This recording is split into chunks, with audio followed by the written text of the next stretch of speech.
Il est temps de voir les relations pour ce qu'elles sont vraiment, un jeu de dynamique. Plus vite vous en comprenez les mécanismes, plus vous serez à l'aise pour naviguer dedans. Si vous avez déjà été dérouté ou désorienté dans vos interactions, sachez que cela peut changer dès maintenant. Vous avez le choix, soit rester dans l'incertitude, soit apprendre comment réellement influencer ces dynamiques. Ce que je vais vous partager, c'est une perspective réaliste sur la psychologie des relations, la vôtre, celle des autres, et comment devenir acteur plutôt que spectateur. Si vous aspirez à une connexion forte et à ne plus avoir l'impression de toujours courir après, il est temps de vous concentrer sur ce qui compte vraiment, la maîtrise de ces mécanismes psychologiques qui transforment les situations. Ne vous méprenez pas, les relations ne sont pas un conte de fées. Tout le monde utilise des stratégies, consciemment ou non, pour obtenir ce qu'il ou elle désire. Si vous abordez les relations avec une vision naïve, vous risquez de ne pas obtenir ce que vous voulez. Il est temps d'acquérir les connaissances nécessaires pour renverser la donne en votre faveur. Peut-être vous questionnez-vous sur la moralité de cette approche. Je vous suggère de prioriser l'acquisition de cette compréhension avant de réfléchir à ces aspects. Ceux qui réussissent ne se contentent pas de suivre les règles, ils en comprennent les subtilités. Ce que je vais vous montrer, ce n'est pas de la manipulation pour le plaisir, mais une manière de reprendre le contrôle et de ne plus subir passivement les relations. Cette approche ne convient pas à ceux qui recherchent le confort ou la facilité. Elle s'adresse à ceux qui sont las d'être ignorés, de se sentir impuissants et qui sont prêts à développer la confiance et le pouvoir qui leur reviennent. Si cela vous interpelle, préparez-vous à découvrir une nouvelle perspective, souvent ignorée ou évitée par la plupart des gens. Une fois que vous aurez cette compréhension, vous ne verrez plus les relations de la même manière. Cette approche s'inspire de principes anciens, qui ont toujours une pertinence dans nos interactions modernes. Il est temps de passer à l'action et de prendre les rênes. Partie 1. Maîtriser l'art de l'influence émotionnelle. Si vous cherchez à créer une connexion profonde et significative avec une personne, la logique seule ne suffira pas. Les faits, les arguments rationnels sont importants, mais ce sont les émotions qui agissent comme un catalyseur puissant. Ce sont elles qui donnent de la couleur à nos interactions et les rendent mémorables. Avez-vous déjà essayé d'expliquer calmement votre point de vue lors d'un désaccord pour vous rendre compte que l'autre personne ne semblait pas entendre votre logique? Ce n'est pas un problème de rationalité, mais de résonance émotionnelle.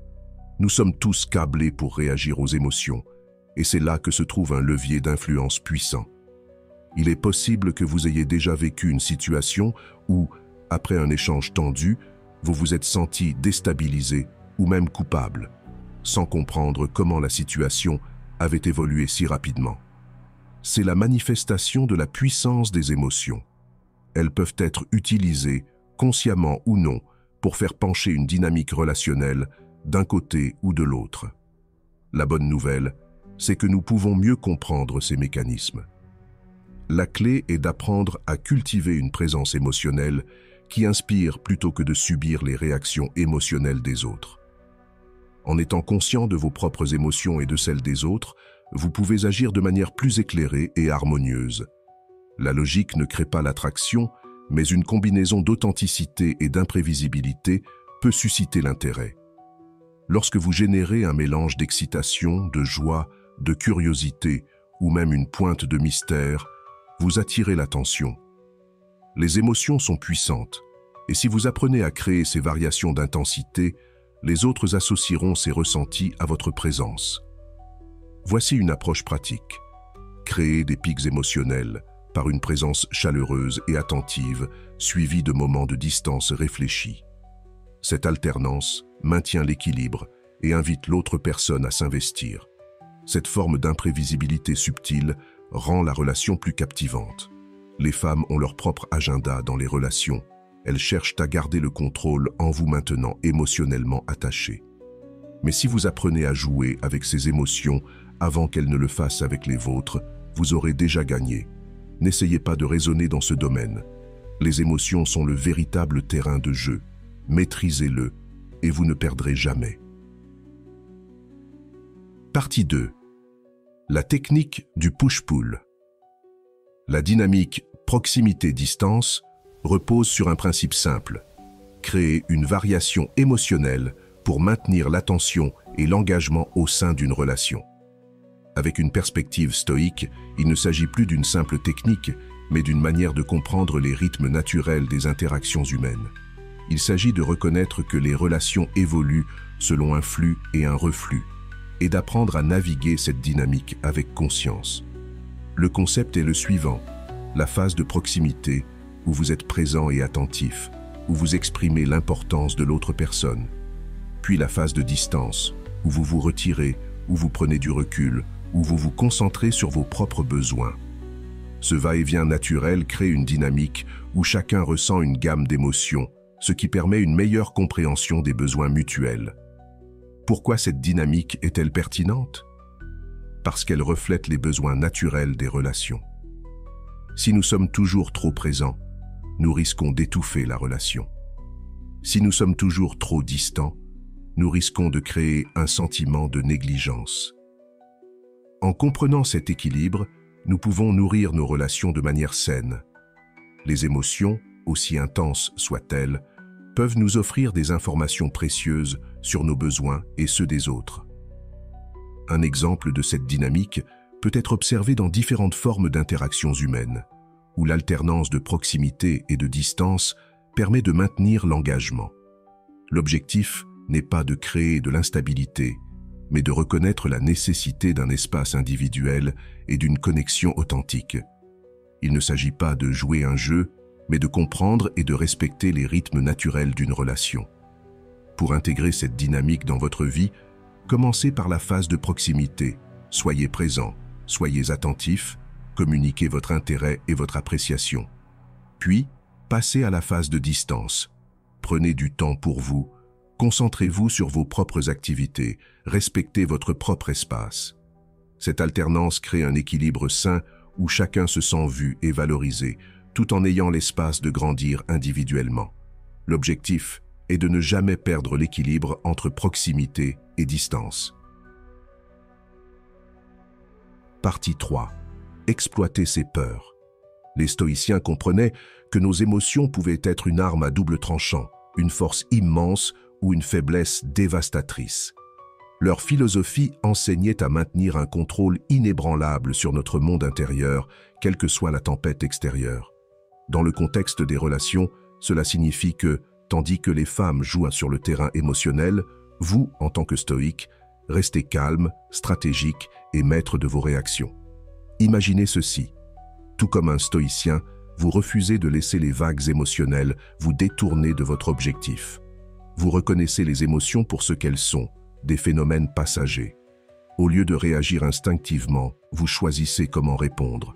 Cette maîtrise de vous-même devient un levier puissant qui vous permet non seulement de garder le contrôle, mais aussi d'influencer la dynamique en profondeur. Mais allons encore plus loin. Si vous voulez réellement dominer le jeu, il vous faut comprendre et exploiter une force encore plus profonde, les peurs. La peur est l'un des moteurs les plus puissants de l'être humain. Et oui, les femmes en ont aussi.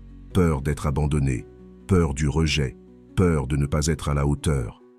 Ces peurs ne sont pas de simples insécurités superficielles, mais de véritables vulnérabilités. Une fois que vous savez les identifier, vous pouvez transformer cette connaissance en un outil d'influence. Soyons clairs, cela peut sembler intense ou sombre, mais la vérité est simple.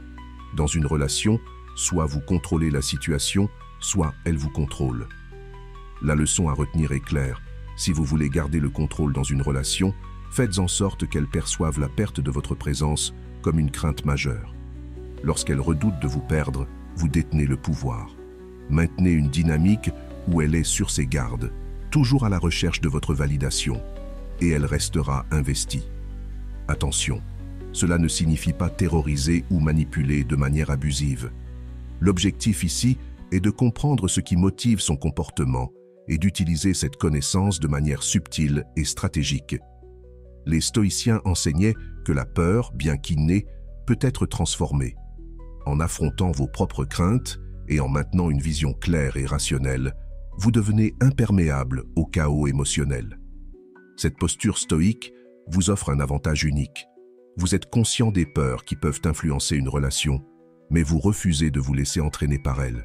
Vous utilisez cette connaissance comme un outil d'équilibre et non comme une arme. La puissance d'une stratégie émotionnelle maîtrisée. En combinant la maîtrise stoïque de vos émotions avec une compréhension approfondie des peurs humaines, vous jouez à un tout autre niveau. Vous devenez à la fois stable et stratégique, capable de guider la dynamique sans vous perdre dans l'instabilité émotionnelle. 4. Les femmes sont habituées à recevoir l'attention constante des hommes, mais ce qui les déstabilise, c'est un homme qui ne se laisse pas emporter par leur charme et leur imprévisibilité. Ce n'est pas être froid ou cruel, mais savoir doser attention et distance de manière stratégique. Ne soyez pas toujours disponible ou prévisible. Laissez-la se poser des questions sur vos intentions et votre prochaine action. Cela crée un sentiment d'incertitude qui capte son attention et l'amène à investir émotionnellement. Ce jeu émotionnel la maintient investie et incertaine, et c'est précisément cette incertitude qui nourrit son attachement.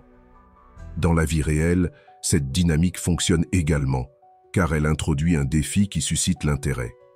Comment appliquer cette méthode? Alterner compliments et critiques subtiles. Commencez par un compliment sincère, puis ajoutez une observation légère mais critique. Par exemple, dites-lui qu'elle est magnifique, mais que sa tenue pourrait ne pas convenir à l'endroit où vous allez. Cela crée une dynamique où elle se sent valorisée tout en cherchant à corriger ce qui pourrait être amélioré. Donnez de l'attention, puis retirez-vous. Faites-la se sentir spéciale, accordez-lui de l'attention, puis devenez soudainement plus distant. Ce changement inattendu l'amènera à se demander ce qu'elle a fait de mal et à chercher à regagner votre approbation. Restez indifférent au chaos émotionnel. Ne réagissez pas de manière impulsive ou émotionnelle à ses actions. Maintenez votre stabilité intérieure, même lorsque vous manipulez subtilement la dynamique. L'approche stoïcienne apporte une profondeur à cette stratégie. Il ne s'agit pas de manipuler par malice, mais de naviguer dans les relations avec sagesse et contrôle. Les stoïciens, comme Sénèque et Marc Aurèle, enseignent que la véritable force réside dans la maîtrise de soi plutôt que dans la domination des autres. En inversant subtilement la confiance d'une femme en votre faveur, vous ne vous abandonnez pas à vos propres insécurités. Au contraire, vous restez ancré dans votre autonomie émotionnelle. C'est en maintenant cet équilibre entre attention et retrait, tout en gardant une maîtrise stoïque de vos émotions, que vous créez une dynamique où elle cherchera constamment votre approbation. Vous devenez ainsi le centre de gravité émotionnelle de la relation, tout en conservant votre liberté intérieure.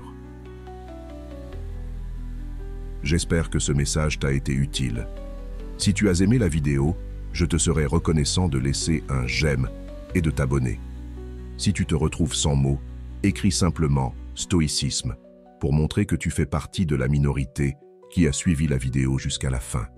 Merci beaucoup pour ton attention et à la prochaine.